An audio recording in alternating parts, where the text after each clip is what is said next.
Number 10. Yizhak Sabo, the rabbi who broke sacred trust. The Tiferet Israel congregation in North Dallas, Texas, was far more than a building of brick and mortar. It was a cultural and spiritual nucleus.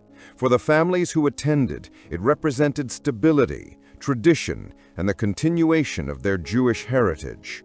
The community structure here is particularly close-knit, relying heavily on the authority of its learned leaders. And at its undisputed center stood Rabbi Yizhak Sabo. At 43 years old, Sabo was the embodiment of the community's ideals.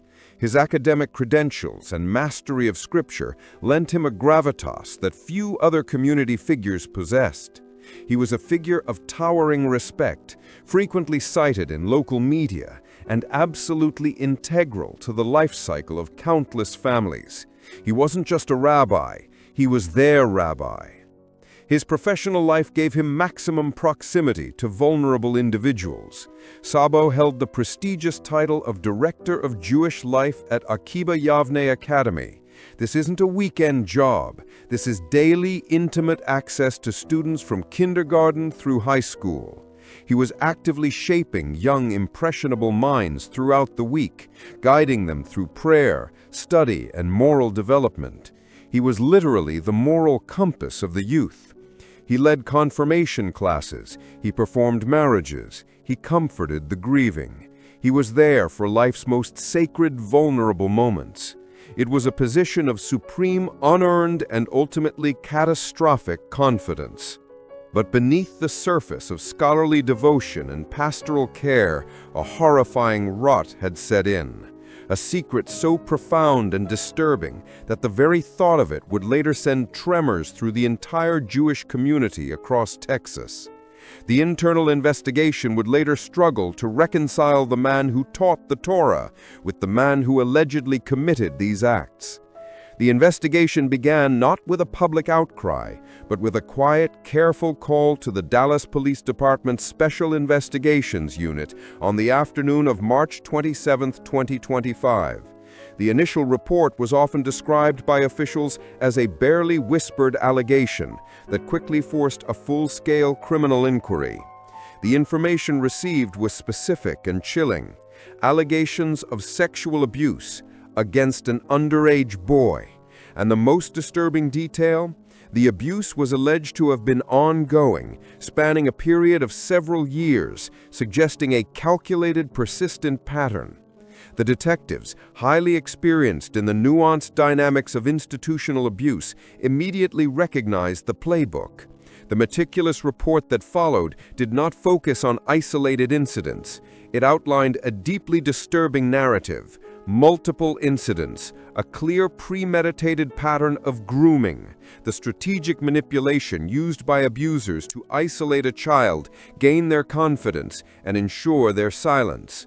The victim, who should have been absolutely safe in his spiritual leader's presence, was instead trapped in a terrifying, prolonged cycle of violation. The urgency was palpable. Investigators worked non-stop for 5 days, collecting evidence, conducting forensic interviews with the victim and their family, and establishing the incontrovertible timeline of betrayal. On April 2, 2025, Rabbi Sabo was apprehended and formally charged with indecency with a child. The fallout was immediate and devastating, both spiritually and financially. The Tiferet Israel congregation, faced with the horrifying public reality and the imminent threat of legal liability, placed Rabbi Sabo on unpaid administrative leave. But the formal procedural response was entirely inadequate when measured against the emotional destruction inflicted. Families who had entrusted this man with their children's spiritual education now faced an unbearable truth. The man they called Rabbi, the figure of absolute moral guidance, was in fact an alleged predator. The sheer cognitive dissonance created a crisis of faith that extended beyond Sabo himself, touching the very legitimacy of the congregation's leadership. This case is a classic study in authority bias. The title rabbi or director acts as an invisible shield, discouraging even a mildest suspicion. How did they allow one man in a high-contact role to operate without the implementation of modern, rigorous external child protection protocols? The investigation focused on two critical failures: the lack of adequate background checks that go beyond basic criminal records, and the institutional culture of deference that silenced internal concerns. The regulatory fallout continues, but one question haunts every member of the Tiferet Israel community, an open loop that refuses to close. How did we miss the signs? What red flags, hidden in plain sight, did our collective trust force us to ignore? The psychological impact of such a betrayal in a religious setting is almost impossible to quantify. It doesn't just damage the victim, it poisons their faith, their relationship with authority, and their ability to trust for years, perhaps decades. The community now faces the monumental task of regaining trust, one family at a time. Where are you watching from? Comment below. Your support for survivors matters. Number 9. Shelton Burkart, the worship leader's secret life. The role of a worship leader in a contemporary church is often that of a spiritual guide. They set the emotional tone for the entire service and are seen as vibrant, emotionally connected, and deeply devoted to their faith. 30-year-old Shelton Burkart fulfilled this role in Warren County, North Carolina. He stood on stage with guitar in hand, leading the congregation in powerful worship sessions. His public life appeared to be an open book of devotion. But behind the scenes, Burkart was constructing a secret life that would eventually destroy his standing and deeply impact his entire church community. The truth began to emerge through digital law enforcement channels. The investigation was triggered by online activity rather than local complaints or physical evidence. On August 15, 2025, the North Carolina State Bureau of Investigation's Computer Crimes Unit executed an arrest warrant. This specialized team tracks illegal digital materials across the Internet. The charges were serious: 5 counts of second-degree exploitation of a minor and 5 counts of third-degree exploitation of a minor. According to the indictment, on June 24, 2024, Burkart knowingly possessed inappropriate visual material of children between 8 and 12 years old. The evidence, recovered from encrypted drives and messaging applications, included disturbing images of children in vulnerable situations. The age range bears repeating: 8 to 12 years old. This deliberate choice to possess such material while serving as a public moral figure represents a severe betrayal of trust. The profound contradiction is striking. Here was a man whose entire public image was dedicated to spiritual leadership, guiding families and leading worship services, while secretly maintaining a collection of images that documented harm to children. Investigators stated there was no evidence that Burkart had physically harmed any children locally within Warren County. While this provided some immediate comfort to the community, a larger truth remains. The reality is that someone, somewhere, was harming those children. Burkart's documented possession of such material directly supported a harmful global industry. Every instance of viewing, downloading, or possessing such content reinforces the cycle of exploitation. This case demonstrates that digital crimes have real victims. Behind every possessed image is a child whose trauma was documented and distributed. Every person who possesses or views such material becomes part of the problem. The Computer Crimes Unit continues investigating the case, working to identify the source and distribution network connected to Burkart's collection. For the community members who attended services led by this man, the psychological impact remains significant. Questions of trust have created a difficult void. How long had this been happening? What else might investigators discover? The community cannot fully move forward while investigators continue piecing together the timeline. They're left wondering about the full extent of what occurred and whether anyone they knew might have been at risk. The long-term consequence of this arrest extends beyond the loss of a pastor.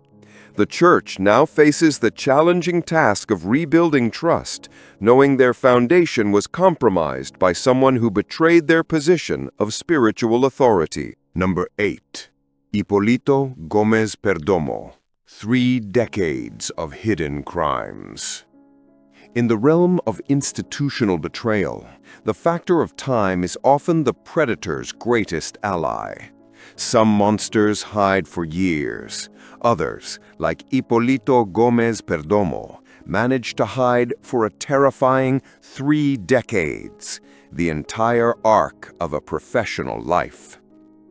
Gomez-Perdomo's success in deception was rooted not in celebrity, but in absolute, relentless proximity and ordinariness, built on his trusted association with the church. The break came in early 2023. The Larimer County Sheriff's Office received a report that would act as the surgical instrument, cracking open a cold case and revealing a horrific generational pattern of abuse stretching back all the way to the 1990s. A survivor, now a young adult, finally found the courage. She came forward, identifying Gomez-Perdomo as the man who had sexually assaulted her when she was a young child in the early 2000s. The immediate question authorities face in such cases is universally the same. Why did she wait 2 decades to report? The answer is complex, heartbreaking, and crucial to understanding institutional abuse: fear, shame, and minimization. She was terrified of the repercussions from the community, terrified of the legal process, terrified of not being believed, a devastating psychological defense mechanism common among survivors. She was taught, implicitly and explicitly, that the authority of the adult figure was absolute. But then the dam broke. She learned the key piece of information that transformed her isolation into shared strength. She was not alone. Other teenagers, facing their own private battles with trauma, had experienced similar abuse by the same man. This is a critical psychological moment, the point where the victim finds validation and the perpetrator's singular power is diluted by collective truth. Detectives intensified their investigation, digging into historical records and archived reports. They quickly uncovered a 2019 sexual assault report involving Gomez-Perdomo and a different victim. Crucially, that 2019 case had previously been declined by the district attorney's office at the time, a devastating, well-documented institutional failure that directly enabled the cycle to continue for several more years. This decision by the DA's office is a focal point of victim advocacy critique. And then another survivor emerged, a woman who described violations that occurred in the late 1990s when she was just a young child. Gomez-Perdomo had met her family through their shared Vida Abundante church community, systematically establishing himself as a trusted family friend, and then violating that trust in the most profound way possible.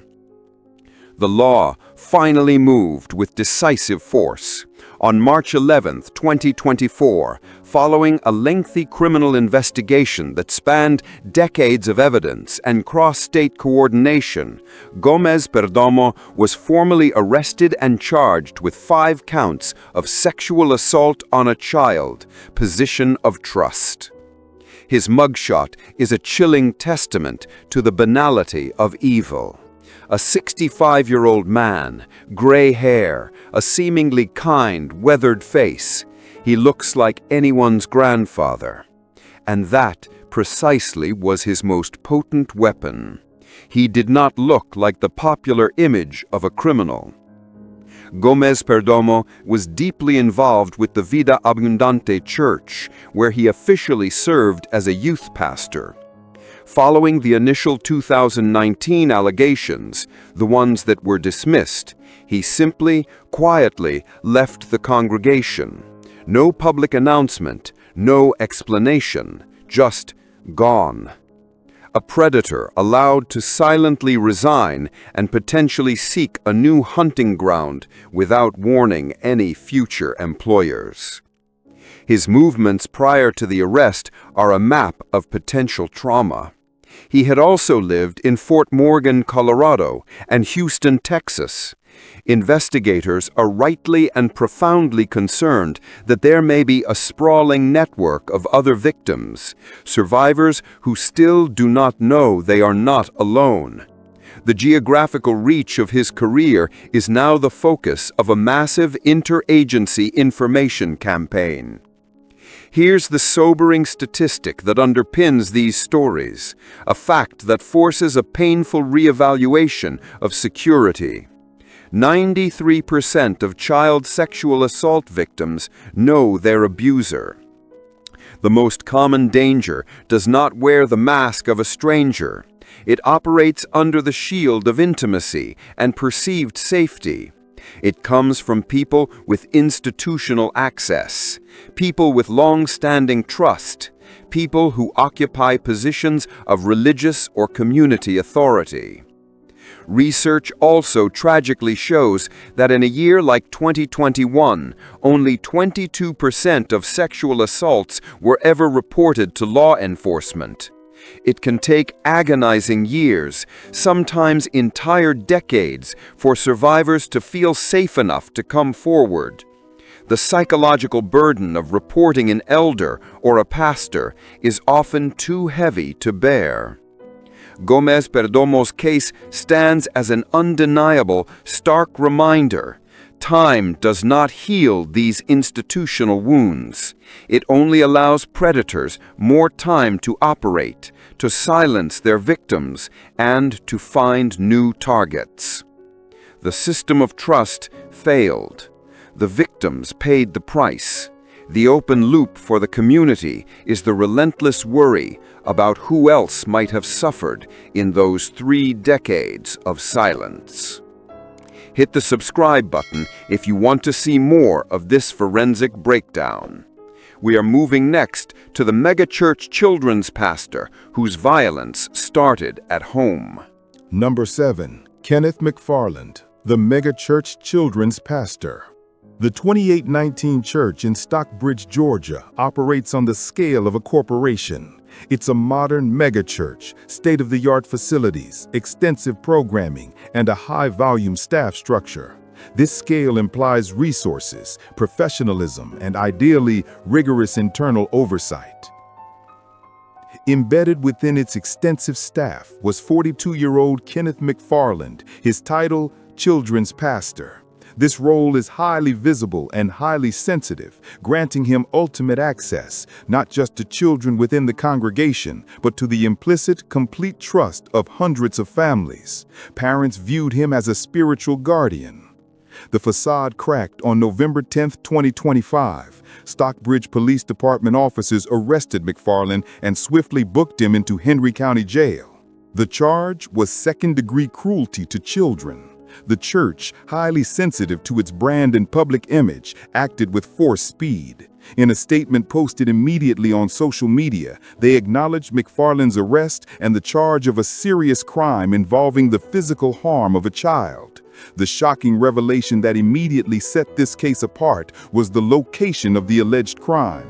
The abuse occurred against a child in his own family.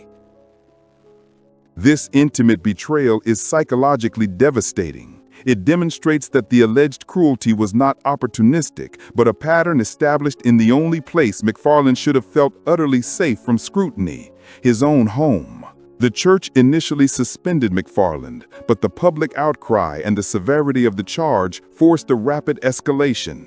On November 18th, the church terminated his employment completely, stating the church will not tolerate violence of any kind, especially involving children.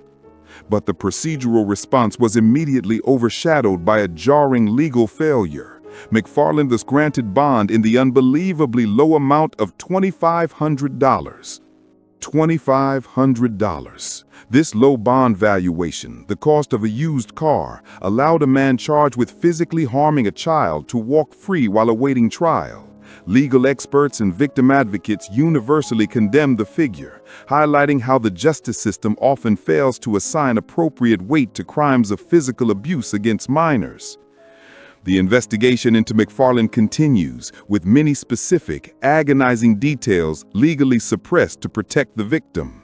But the facts we do know force us to confront a disturbing logical conclusion that creates the central open loop of this case.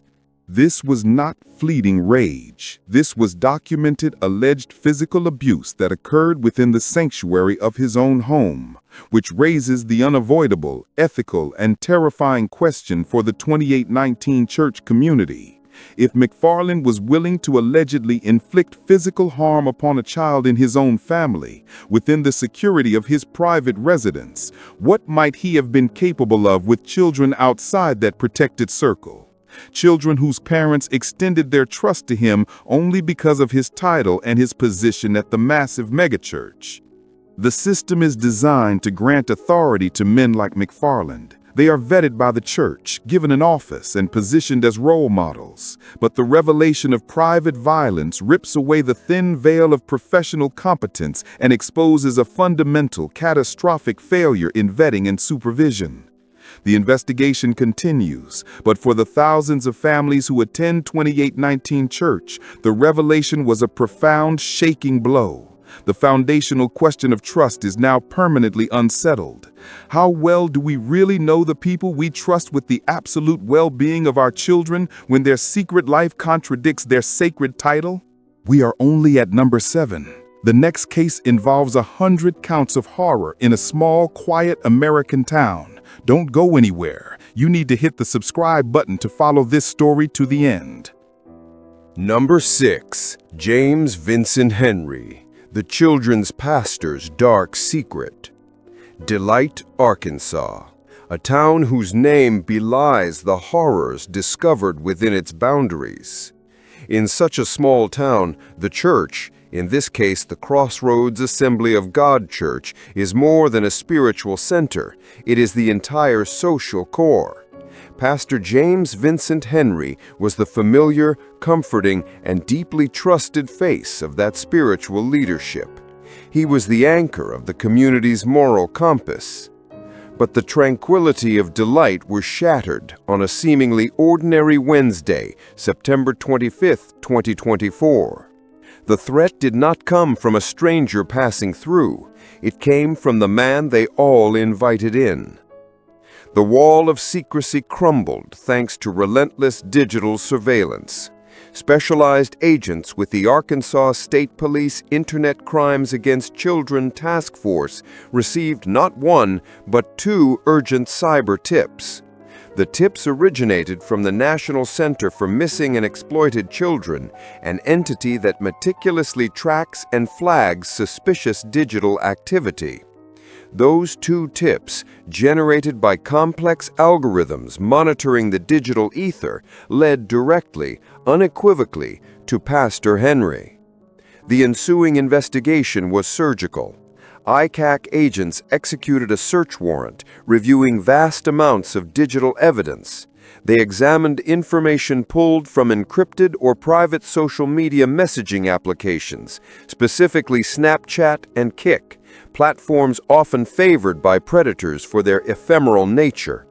And what they found was a chilling digital crime scene that confirmed the absolute worst. Pike County deputies moved in and arrested Henry. The charges were not minor, nor were they accidental. He was charged with a total of 100 counts of possession, viewing, and distribution of child pornography. 100 counts. This number is crucial. It signifies a profound, sustained pattern. This was not a moment of weakness. This was a deliberate, repeated choice to possess, view, and distribute images documenting the sexual abuse of children. An active participant in the digital ecosystem of trauma. The booking photo released by the Pike County Detention Center reinforces the repetitive tragedy. A middle-aged man, glasses, graying hair. He looks like any ordinary, unassuming small-town pastor. And that normalcy, that complete lack of a visible threat, is the mechanism of his success. Predators do not announce themselves. They embed themselves in positions that grant them high levels of trust, unquestioned authority, and unfettered access. Henry was simply the pastor, the community anchor. This case highlights a systemic vulnerability in smaller, high-trust communities.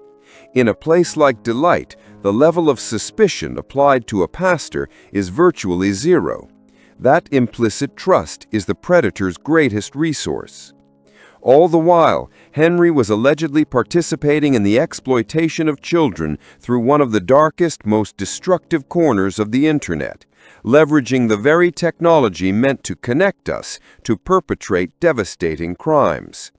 The National Center for Missing and Exploited Children receives thousands of these cyber tips every year.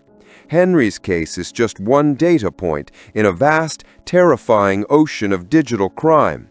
But for the children captured and victimized in those images, the real human cost is immeasurable.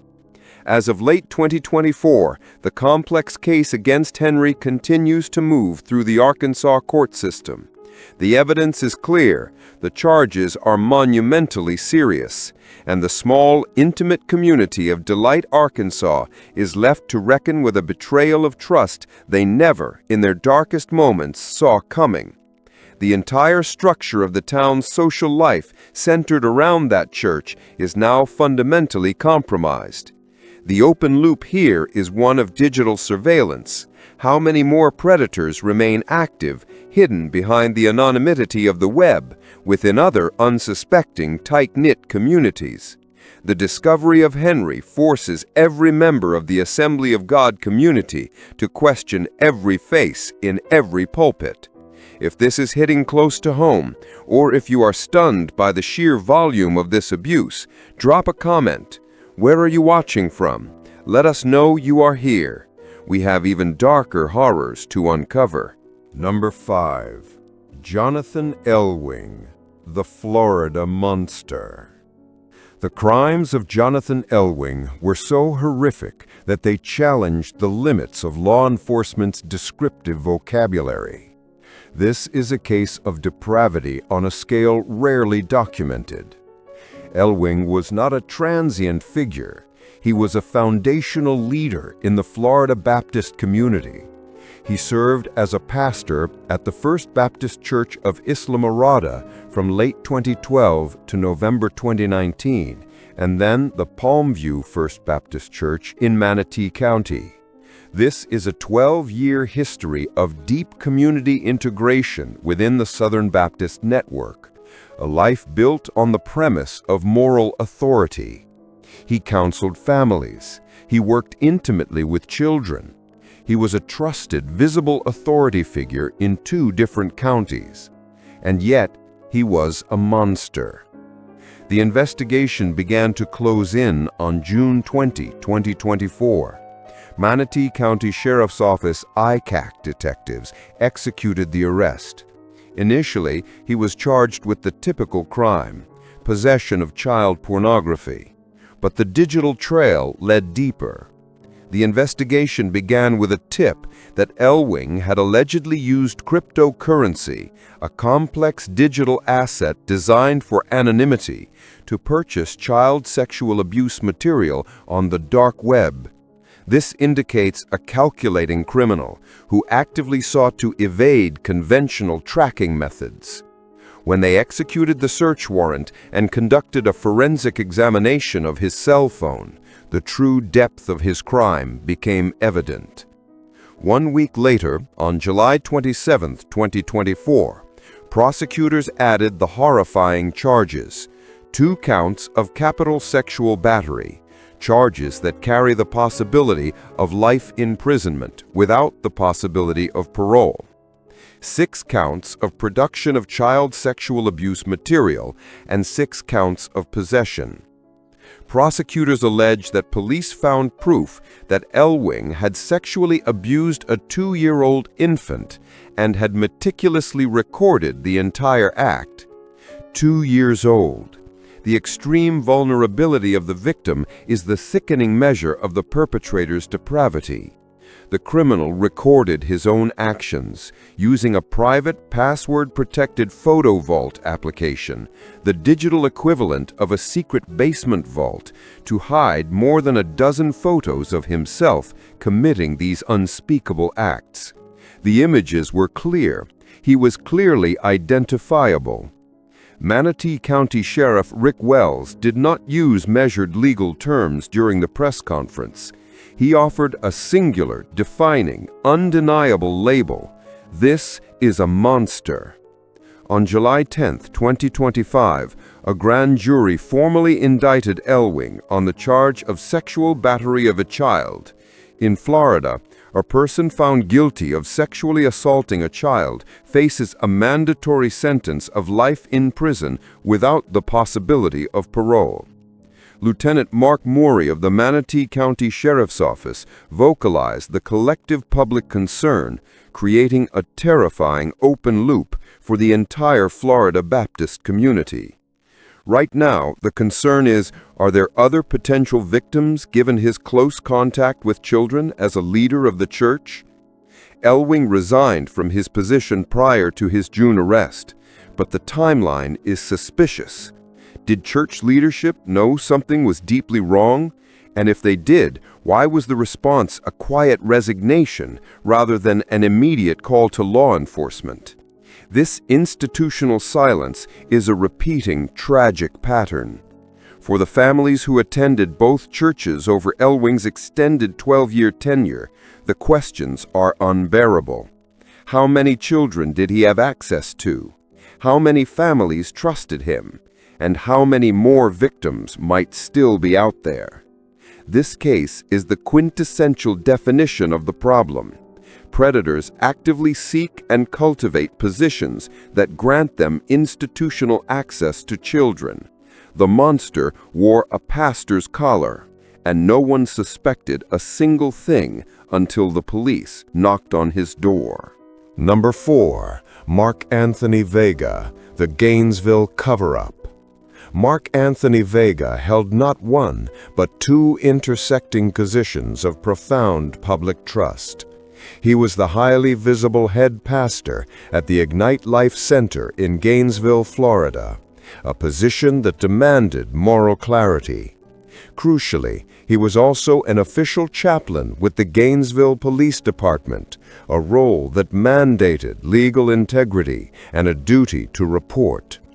On November 24, 2024, Vega was arrested and formally charged with a felony, failing to report child sex abuse within the church and actively attempting to prevent others from reporting it.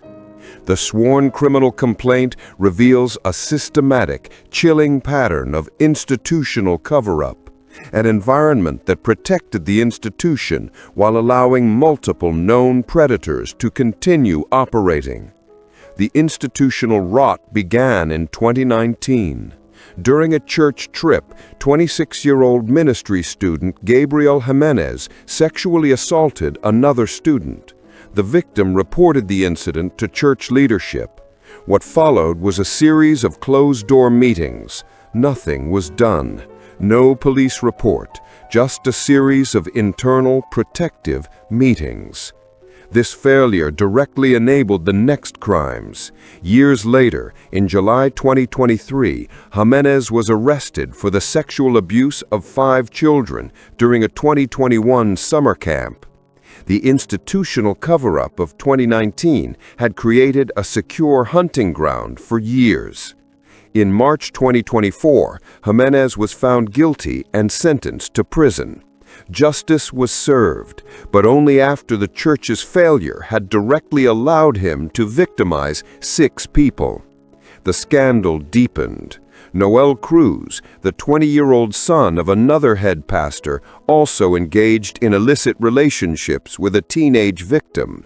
When the girl's parents sought guidance, Pastor Vega delivered his verdict. They needed to forgive each other. A teenage girl had been sexually abused and preyed upon by men in positions of authority. The head pastor's response was to prioritize mutual forgiveness and institutional silence. Following this meeting, Cruz and another youth leader, Edgar Vargas, began to systematically harass the victim. They suspected she had broken the imposed silence. At a second meeting, Vega stated the victim needed restoring. He assigned her one-on-one time with himself.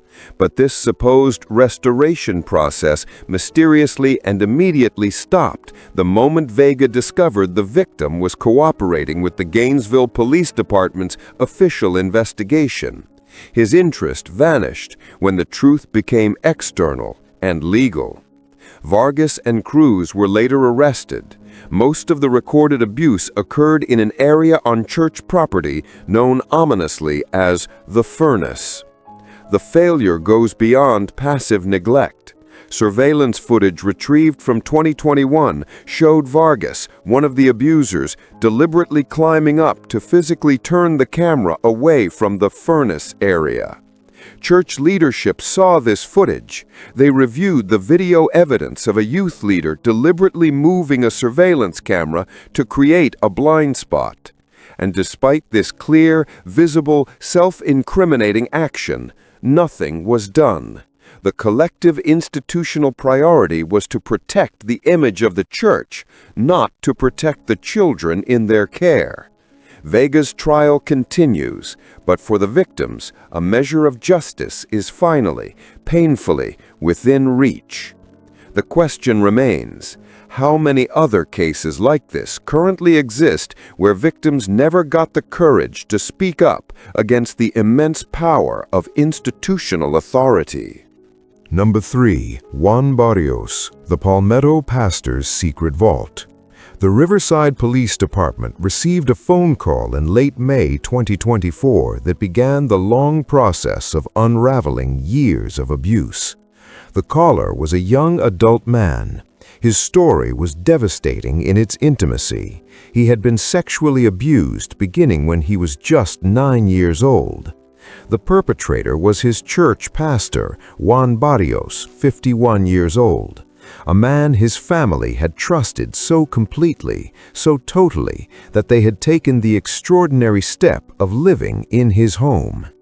The victim's younger brother soon came forward with similar claims. Both boys had been victimized between the years 2009 and 2015 while their family was residing with the pastor in his Riverside home.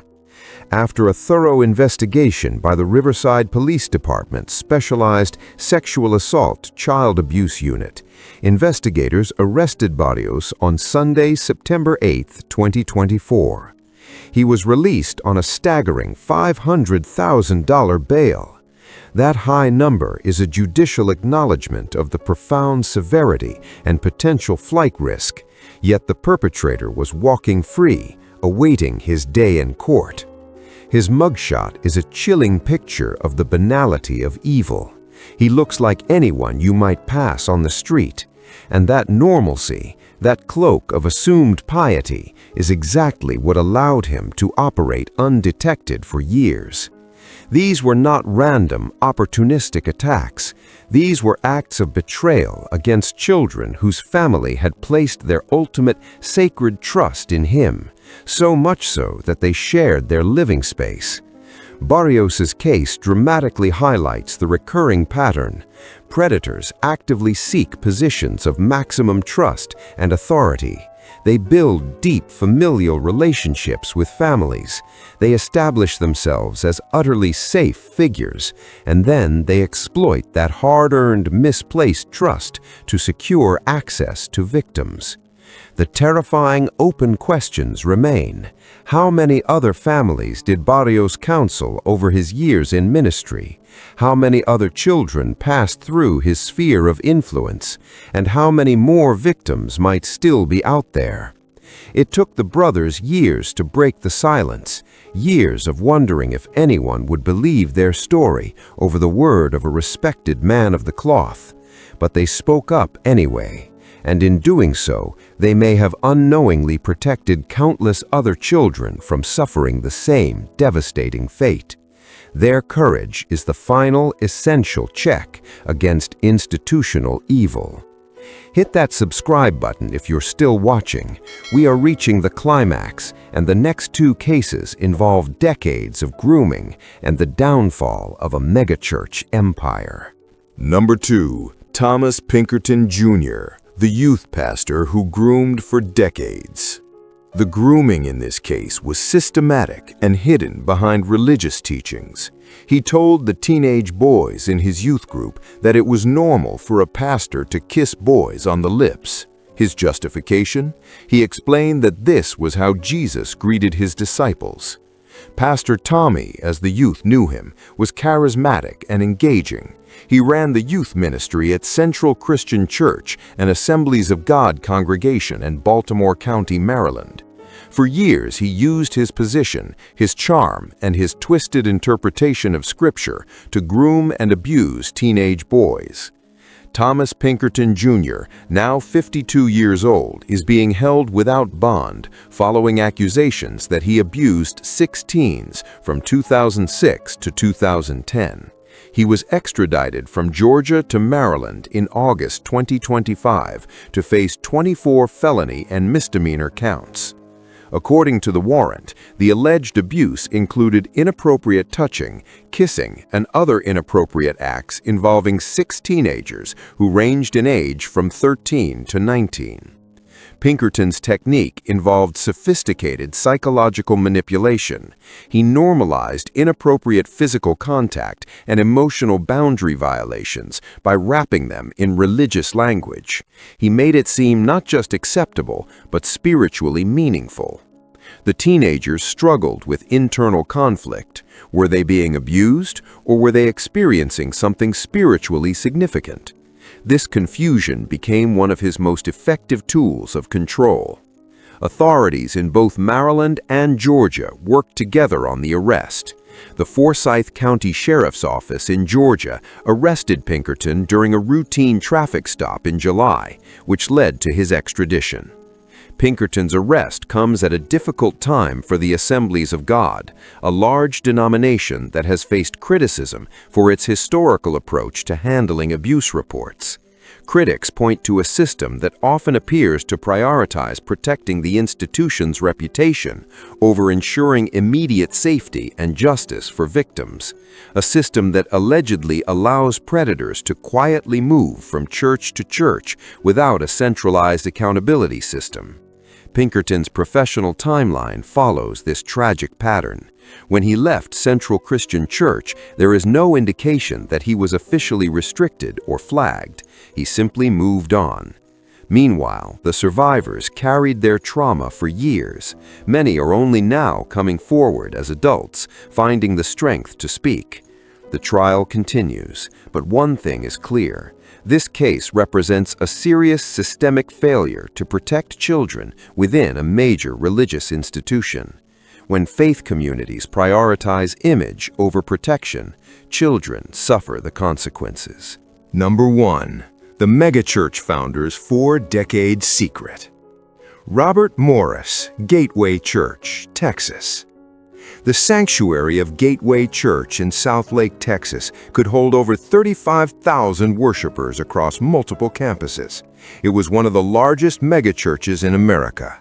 And at its helm stood Robert Morris, a man who had the ear of presidents, whose books sold millions of copies, whose sermons reached audiences around the world. He wasn't just influential in evangelical circles, he was a spiritual advisor to Donald Trump during his first presidency. He built an empire of faith that stretched across the nation. But there was something the 100,000-member congregation didn't know. something that had been buried for over 4 decades. On Christmas night in 1982, a 12-year-old girl named Cindy Clemishire wore flowery pink pajamas in her Oklahoma home. Morris, then a traveling evangelist in his 20s who sometimes stayed with her family, invited her to his room. What happened next would haunt her for the rest of her life. Morris touched her inappropriately that night, her breasts, under her panties. But it didn't stop there. The abuse continued for 4 years, hidden beneath smiles and scripture, concealed by the very authority that should have protected her. For decades, Clemishire carried this burden in silence. The man who violated her innocence went on to build one of the most influential churches in America. He counseled presidents, he preached about righteousness and redemption, he became a best-selling author in evangelical circles. And all the while, Clemishire lived with the trauma of what he had done to her. In June 2024, she finally spoke out. She shared her story with the Wartburg Watch, a blog that exposes abuse in churches. The response was immediate and devastating for Morris. Within days, Gateway Church announced his resignation. In a statement, Morris acknowledged what he carefully called a moral failure with a young lady decades ago. Notice the language, not child, not 12-year-old, a young lady. The minimization was intentional, the obfuscation was strategic, but the truth couldn't be hidden any longer. The Oklahoma Attorney General's office opened an investigation, and in March 2025, a multi-county grand jury indicted Morris on 5 felony counts of lewd or indecent acts with a child. The charges covered abuse that occurred between 1982 and 1985. Here's where the case gets legally interesting. Oklahoma has a frontier-era law that pauses the statute of limitations when a defendant moves out of state. Morris thought he was safe. He thought time had erased his crimes. He thought he could build his empire on the foundation of his secret and never face consequences. He was wrong. Morris initially pleaded not guilty at his first court appearance in May 2025. He posted a $50,000 bond and walked free. But behind the scenes, his legal team was negotiating. They knew what was coming. They knew the evidence was overwhelming. On October 2, 2025, Robert Morris stood before Judge Cindy Pickerill in Osage County District Court and changed his plea. Guilty. He admitted to all 5 felony counts. Under the negotiated plea agreement, he received a 10-year sentence, but would serve only 6 months in county jail. He was ordered to register as a sex offender and pay $250,000 in restitution. Morris was handcuffed and taken into custody after Thursday's hearing. His lawyer told reporters that he sincerely apologizes for his conduct. In a prepared statement read in court, Clemishire told Morris his abuse rippled into every part of her life. It strained her relationships, it damaged her marriages, it affected her ability to trust, it colored every interaction she had with men in positions of authority. Today marks a new beginning for me, my family, and my friends who have been by my side throughout this horrendous journey, Clemishire told the court, defiance and relief mingling in her voice. After almost 43 years, the law has finally caught up with Robert Morris for the horrific crimes he committed against me as a child. Oklahoma Attorney General Gentner Drummed didn't hold back in his statement. There can be no tolerance for those who sexually prey on children. This case is all the more despicable because the perpetrator was a pastor who exploited his position of trust and authority. The victim in this case has waited far too many years for this day. But Morris's guilty plea opened a floodgate of questions. If he abused Clemishire for 4 years, were there other victims? Gateway Church has not addressed this question directly, but after Clemishire spoke out, she heard from numerous women from across the country who said they too had been victims of child sexual abuse at the hands of trusted religious leaders. Her disclosure inspired some to go public with allegations for the first time. In one example, uncovered in an NBC News investigation, several women accused their former children's pastor, Joe Campbell, of molesting them in the 1980s in Oklahoma, Arkansas, and Missouri. Campbell has not responded to requests for comment. The ripple effect of Morris's case extends far beyond one man's crimes.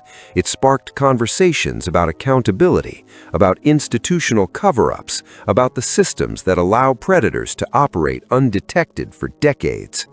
An internal investigation at Gateway Church found that multiple church staff and elders had known about the alleged abuse for years and failed to report it.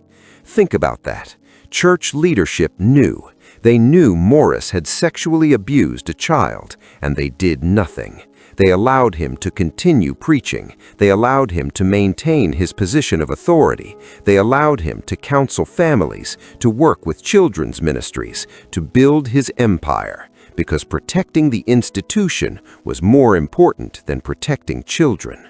Following Morris's resignation, 4 church elders, including his son James, resigned from the church in July 2024. James's wife, Brigida, also stepped down from her role. Morris's in-law, Ethan Fisher, announced plans to rebrand Gateway Houston into Newlands Church starting in 2025. Gateway Church has reportedly lost 20% of its congregation since the news became public. 20%. That's thousands of families who walked away from the church they once called home because the foundation was built on lies. For Clemishire, the guilty plea represents vindication, but it also represents loss. She lost her childhood. She lost years of her life to trauma. She lost the ability to simply exist without the weight of what Morris had done to her. And for 43 years, she carried that weight alone. My hope is that many victims hear my story and it can help lift their shame and allow them to speak up. I hope that laws continue to change and new ones are written so children and victims' rights are better protected. I hope that people understand the only way to stop child sexual abuse is to speak up when it happens or is suspected. Robert Morris will serve 6 months in the Osage County Jail. Then he'll be released under a 10-year suspended sentence supervised by Texas authorities via interstate compact. He must register as a sex offender for the rest of his life. 6 months. For 4 years of abuse. For decades of lies. For building an empire on the shattered innocence of a 12-year-old girl. Is that justice? That's for you to decide. But one thing is certain. The fall of Robert Morris represents more than one man's crimes. It represents a reckoning, a moment when the evangelical world was forced to confront an uncomfortable truth. The pedestal was made of lies, and the empire was built on the backs of victims who suffered in silence. The stories of these 10 men, the rabbi, the worship leader, the youth pastors, the megachurch founder, are tragically unified in their theme, the abuse of power cloaked in sacred trust. These arrests in 2024 and 2025 forced a confrontation that organized religion can no longer avoid. The shield of the sacred is no longer impenetrable. The law, aided by technology and the courage of survivors, is finally reaching into the dark corners of the institutional world. The ultimate lesson is not about the spectacular downfall of the few, but the silent resilience of the many. These cases show that the only true defense against the predator is mandatory reporting, transparent investigation, and the unwavering belief in the victims' voices. If you or someone you know has been affected by these stories, there are resources available. Your silence does not protect the church, it only protects the predator. We want to hear your thoughts on this profound crisis of faith and authority. Drop a comment below. What is the one crucial lesson you take away from this countdown? And finally, where are you watching from? Hit that subscribe button and turn on notifications to ensure you are informed when we release our follow-up documentary on the systemic failures that allowed these crimes to happen.